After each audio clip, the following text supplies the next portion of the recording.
સદગુરુ નિરાંત પધારેલા હરિ ગુરુ સંતની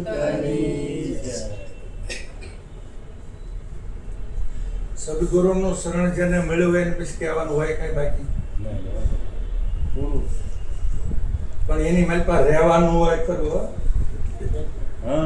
બીજું કહેવાનું પછી અધૂરું ન હોય, જાણવાનું અધૂરું ન હોય, પણ એની મારી પાસે રહેવાનું હોય. હવે આપણે પાછું કેમનું છે એને થોડીક તપાસ કરીએ ખબર પડે જીવનમાં. એમ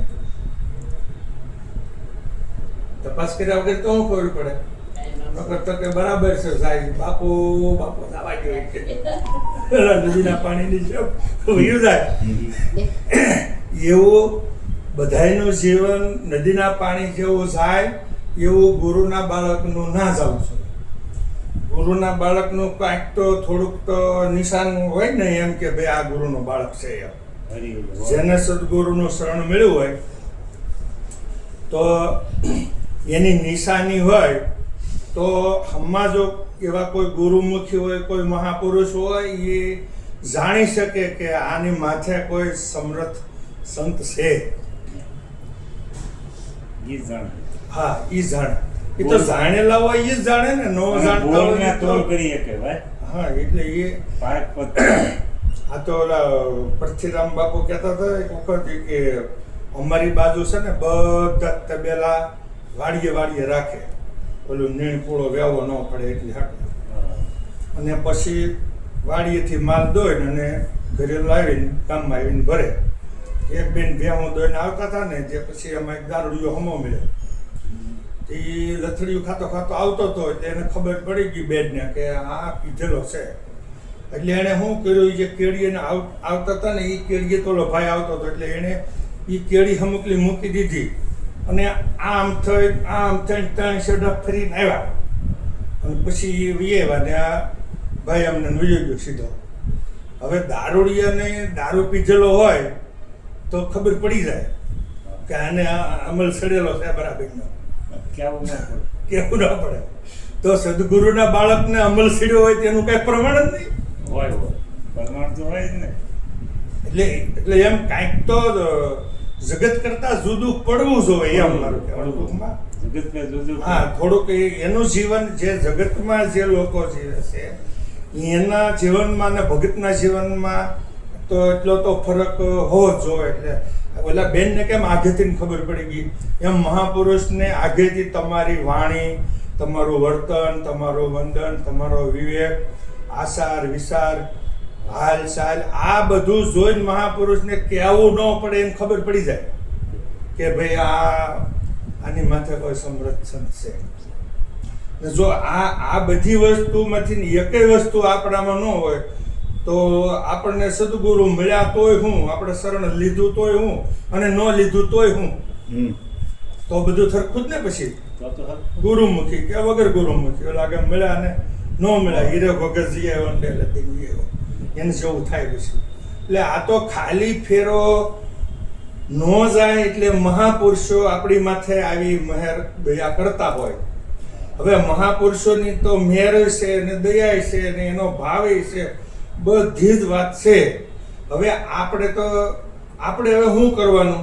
આપણી માથે જો આપણા મનની મેર જો થઈ જાય, આપણું મન આપણું કીધું જો કરતું થઈ જાય તો એટલી જ ખામી છે. હવે બીજી વધારે કાંઈ સંતોએ કાંઈ બાકી નથી રાખ્યું કહેવાનું કે સમજાવવાનું કે જાણવાનું કે કાંઈ.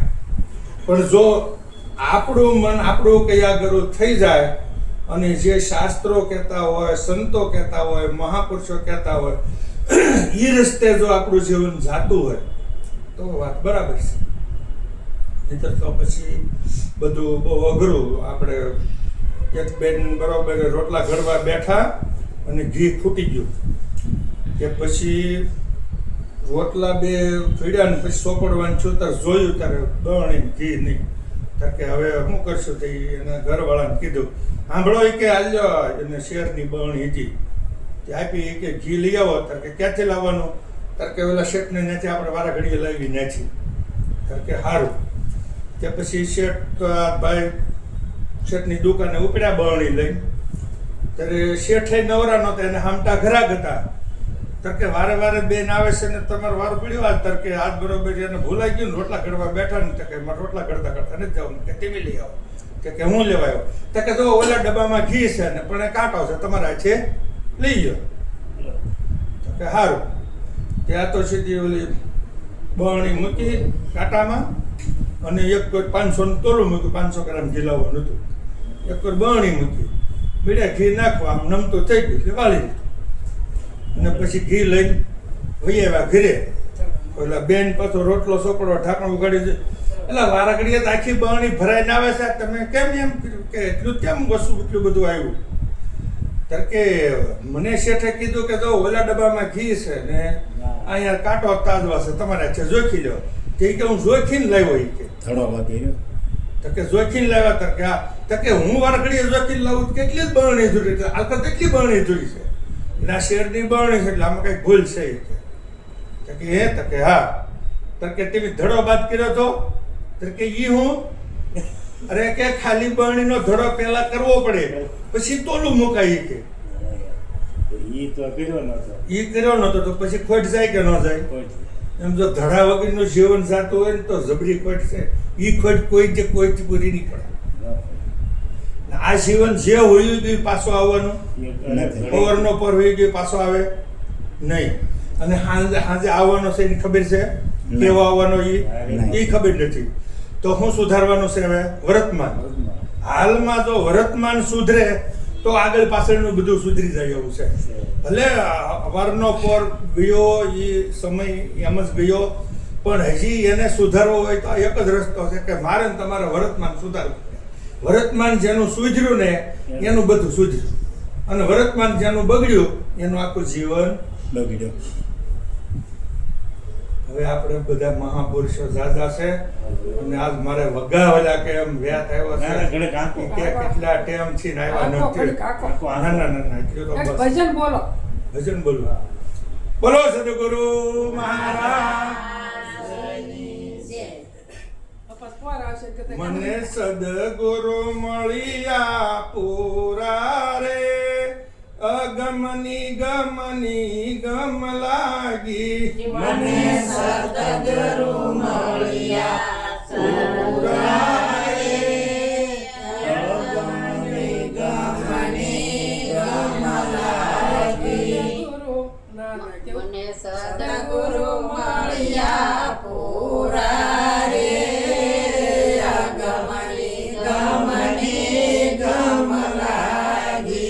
ગુરુ જ્ઞાને શબ્દવલો રે, તત્વ રૂપની તરબાજી.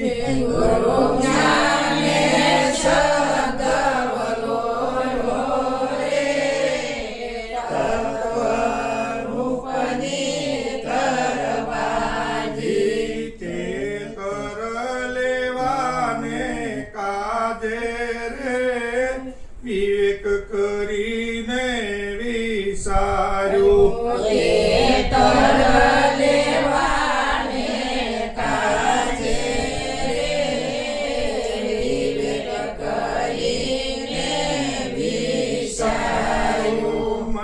મગન કીધો મન ક્યારો રે, સેજા સેજમાં થયો સારો.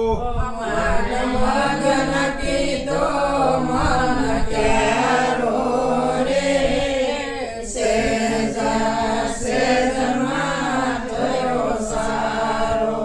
માય રેણી કેણી બેઉરો પારે, પ્રેમ મૂળ શીશા પાણી.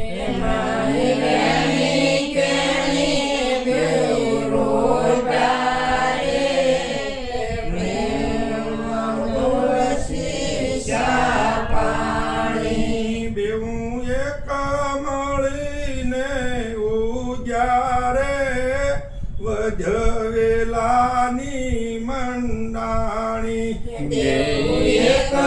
મળીને ઉજારે,